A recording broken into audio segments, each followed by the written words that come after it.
Fala galerinha, tudo bem com vocês? Felizes, alegres, contentes e saltitantes? No vídeo anterior, nós falamos da transição do mito para o Logos. Nós vimos que essa transição vai ocorrer no que a gente chama de Grécia Antiga. E hoje a gente vai falar das condições históricas que possibilitaram o nascimento da filosofia nesta Grécia Antiga.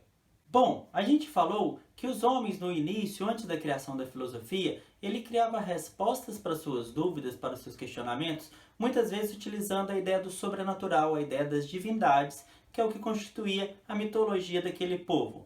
E aí a gente pode pensar, bom, se todo o povo tinha suas dúvidas, suas questões, eles iam criando as suas mitologias.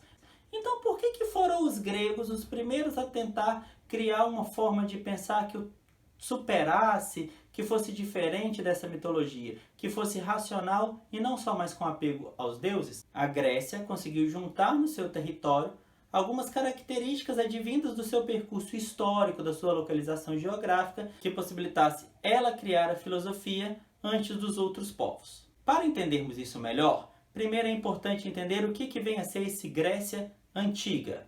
O termo antiga aqui está se referindo basicamente a que a gente chama de Antiguidade Clássica.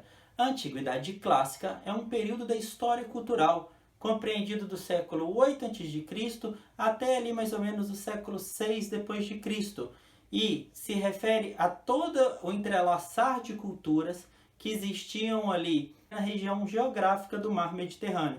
E quando falamos de Grécia, nós não estamos falando do país independente que atualmente a gente vê ele no Atlas, lá, Grécia. A gente está falando do conjunto de civilizações que constituíam a Península Balcânica, as ilhas do Mar Egeu e o litoral da Ásia Menor. Ou seja, a gente está falando de uma região composta por diferentes tipos de civilizações. E surge lá por quê? Porque lá eles tiveram várias condições. Dentro dessas condições históricas, dentro dessas características históricas, a gente vai destacar algumas delas, basicamente 5 condições, que vão ser o desenvolvimento da navegação marítima, o desenvolvimento de um novo tipo de calendário, o desenvolvimento da escrita alfabética, o desenvolvimento da moeda e o desenvolvimento do modo de vida urbano. Bom, vamos entender um pouco mais sobre essas condições? Com o desenvolvimento da navegação marítima na Grécia Antiga, o homem grego ele pôde viajar e conhecer outras culturas. Conhecendo outras culturas, ele vai ter a condição de perceber que, por exemplo, aquele mito que tinha na sua cidade, aquele mito que tinha na sua região, dentro da sua cultura, não é o único. Ele acaba tendo um certo confrontamento cultural, um confrontamento, inclusive, entre as respostas míticas. Além disso, com as viagens marítimas, ele consegue conhecer outras culturas, outras respostas, outras técnicas, outras tecnologias, e ele absorve esse conhecimento e traz de volta para a Grécia Antiga. Uma coisa muito importante que acontece com essas navegações marítimas é o fato de que, com o homem indo para o mar, se encorajando a desbravar o mar, a conhecer novos lugares, ele acaba de alguma forma percebendo que várias características do mito grego estavam erradas, que contavam uma inverdade. Por que isso? Bom, um exemplo muito fácil. No mito grego tem lá a figura da sereia. Viajando ele percebe, poxa, não existe sereia. Não existe outros tantos monstros marinhos. Então ele começa a questionar aquilo que era posto pelas mitologias. O homem ele acaba que também consegue desenvolver um calendário mais bem elaborado. E esse desenvolvimento do calendário vai trazer muitos benefícios para o homem grego e vai ajudar a ele a mudar a sua forma de pensar, deixando também essa perspectiva mítica, essa necessidade do sobrenatural para responder tudo e podendo responder pela sua razão. Com o desenvolvimento de um calendário, e era um calendário muito baseado nas transformações das estações do ano, que conseguia determinar o movimento das estações do ano, o homem grego, que baseava muito de sua economia na agricultura, ele sabe cada vez mais a hora certa de plantar um determinado tipo de produto, determinado tipo de alimento, e a hora de plantar outro. Ou seja, ele vai perdendo a dependência das divindades. No caso da Grécia, Deméter era considerada a deusa da agricultura. Além disso, se ele sabe melhor quando plantar, quando colher, ele conhece melhor a modificação do tempo, A própria noção de tempo, que para os gregos era comandada pela figura sobrenatural de Cronos, de onde vai vir a nossa palavra cronômetro, ele agora não coloca mais todas as questões do tempo na mão desse tipo de divindade, porque agora ele consegue fazer certas previsibilidades. Além do desenvolvimento desse novo calendário, o homem vai desenvolver mais o uso da moeda. Não que ele crie a moeda pela primeira vez na Grécia Antiga, a moeda já até existia, mas agora ele desenvolve um sistema mais funcional para a moeda, em virtude de um desenvolvimento do comércio. É simples, se a agricultura está melhor, eu tenho mais produtos, eu tenho a exigência de vender mais, de comprar mais. Se eu consigo viajar mais, eu consigo trazer mais produtos. E se eu consigo trazer mais produtos, eu começo a ter a exigência de criar os espaços de troca de mercadorias.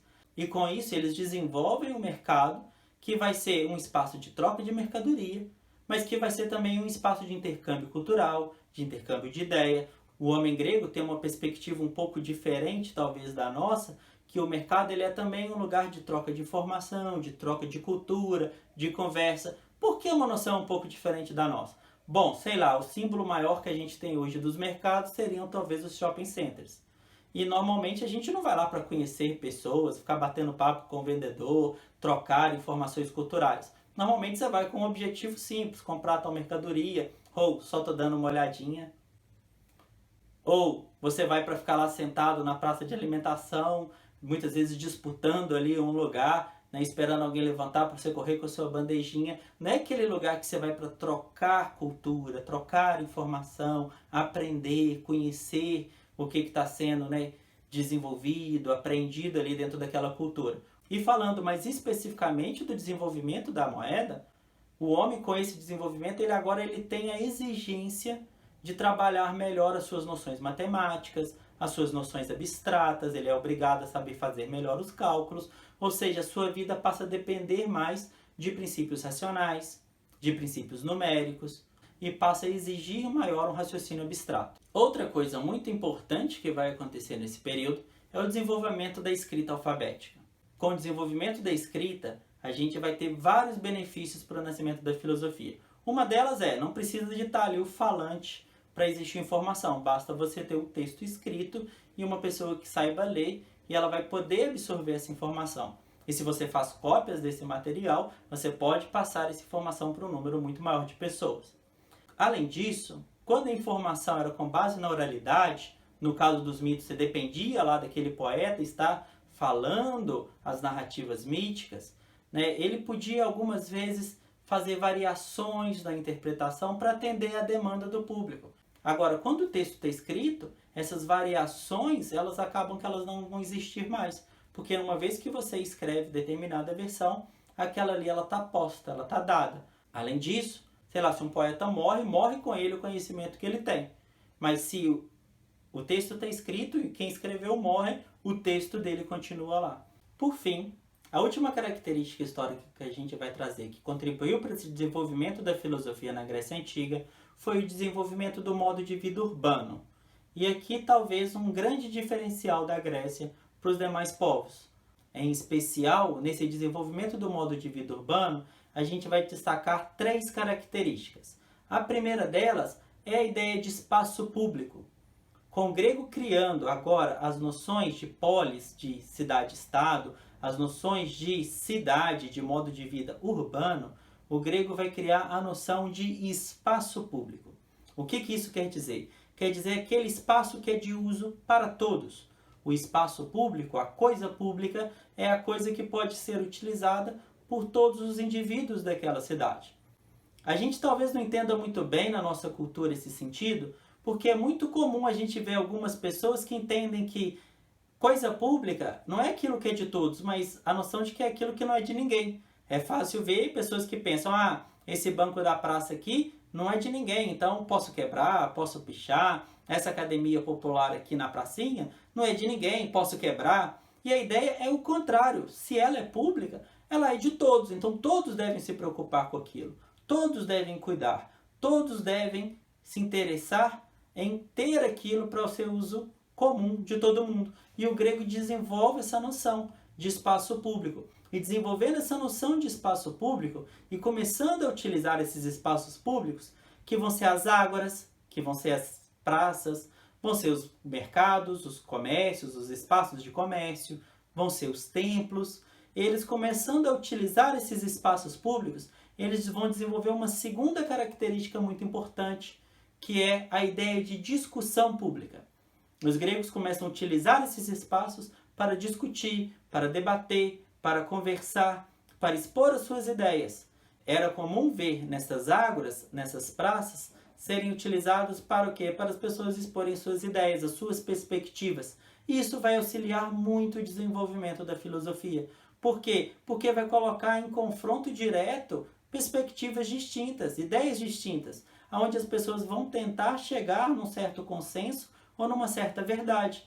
Então a razão era utilizada como ferramenta para você desenvolver esse seu debate, essa sua discussão. E se eles têm esse espaço público, eles têm essa discussão pública, os gregos vão desenvolver uma coisa muito interessante, que é trazer como ideia de lei, como ideia de certo e errado, aquilo que for ser a expressão da vontade coletiva. Então, eles vão desenvolver o quê? É o que a gente chama de democracia. É importante lembrar aqui que quando a gente está falando das pessoas, dos cidadãos poderem ir para a praça, a gente não está falando de todo mundo. Às vezes parece muito ideal que qualquer indivíduo humano podia ali debater, expor suas ideias e determinar o que vai ser certo e errado. Na verdade, podiam ir os cidadãos. E os cidadãos eram aqueles que, por exemplo, no caso de Atenas, eram homens maiores de 21 anos, filhos de pai e mãe atenienses, e que, apesar de não ser uma necessidade, normalmente eles precisavam de ser ricos, porque aquele que era pobre acabava não podendo ficar ali debatendo na praça, discutindo na praça. O que era pobre normalmente tinha que trabalhar. E também os livres. E aqui está algo muito interessante quando a gente fala desse nascimento da filosofia. A filosofia, ela nasce na Grécia Antiga, e é importante falar que a Grécia Antiga ela tinha um sistema de escravidão. E essa escravidão, de alguma forma, vai contribuir para o nascimento da filosofia. Por quê? Porque se você tinha muitos escravos trabalhando para esses indivíduos livres, eles muitas vezes podiam ir para a praça debater, discutir, eles tinham esse tempo livre, que vai ser chamado de ócio, que vai ser utilizado como um ócio produtivo.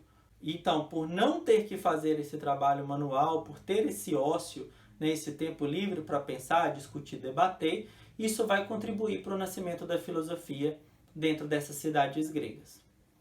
Bom, galerinha, se você gostou desse vídeo de hoje, se inscreva no canal, dê um like, ative o sininho e siga a nossa página no Instagram. Muito obrigado, não matem, não morram e não roubem.